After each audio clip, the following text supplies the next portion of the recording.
Friend, আমার নাম কৃষ্ণ নাথ রায় তালুকদার। আপনারা দেখছেন সিভিলিয়ান ইয়ার্ড।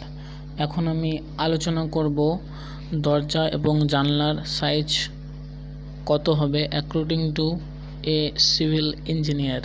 মানে একজন সিভিল ইঞ্জিনিয়ারের মতে দরজা জানলার সাইজ কত হতে হবে।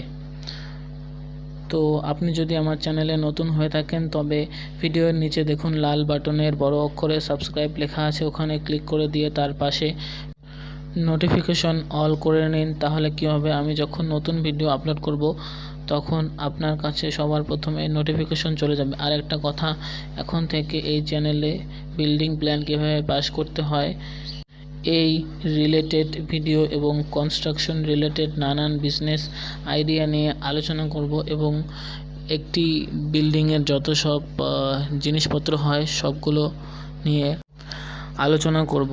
তো চলুন ভিডিওটি শুরু করা যাক। তো ভিডিওর মূল বিষয় হচ্ছে দরজা জানালার সাইজ কত হবে। তো দেখে নেওয়া যাক বাড়ির মেইন দরজা কত হওয়া দরকার, মানে যেই দরজা দিয়ে আমরা বাড়ির থেকে বাইরে বের হব এবং ভেতরে আসব, সেই দরজাটির সাইজ আপনারা রাখতে পারেন 3.6 ফুট ইন্টু 7 ফুট। বাড়ির ভেতরের দরজা মানে আপনার যে বেডরুম আছে সেই বেডরুমের দরজা আপনি কত রাখতে পারেন, বা আপনার বাড়ির যে ড্রয়িং রুম আছে সেই ড্রয়িং রুমের দরজা আপনি কত রাখতে পারেন। তো এটা আপনি রাখতে পারেন 3.5 ফুট ইন্টু 7 ফুট। বাড়ির যে টয়লেট আছে, টয়লেট বাথরুম এর দরজার দৈর্ঘ্যপ্রস্থ আপনি রাখতে পারেন 2.5 ফুট ইন্টু 7 ফুটের মতো। তো চলুন এখন দেখে নেওয়া যাক বাড়ির জানালার সাইজ কত হবে।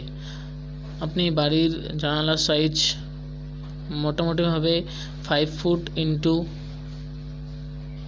4 ফুটের থেকে 6 ফুট ইন্টু 4.5 ফুট পর্যন্ত রাখতে পারেন। তো এখন দেখা যাক আপনি রোলিং শাটারের সাইজ কত রাখতে পারেন।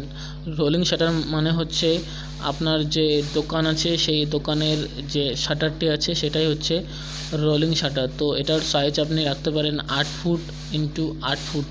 তো এখন দেখে নেওয়া যাক ঘরের দেওয়ালের ভেন্টিলেটর আপনি কত রাখতে পারেন। এটা রাখতে পারেন 2 ফুট থেকে 1.5 ফুটের মধ্যে। তো আজকের ভিডিওটি এই পর্যন্তই ছিল। যদি ভালো লাগে ভিডিওটি তো লাইক শেয়ার কমেন্ট করে দিন, এবং আপনি যদি আমার চ্যানেলে নতুন হয়ে থাকেন তাহলে চ্যানেলটি সাবস্ক্রাইব করে দিন। আমাকে ফেসবুকে ফলো করতে পারেন, আমার ফেসবুক প্রোফাইল লিঙ্ক নিচে ডেসক্রিপশনে দেওয়া আছে এবং আমার হোয়াটসঅ্যাপ গ্রুপের লিঙ্ক নিচে ডেসক্রিপশনে দেওয়া আছে। Thank you.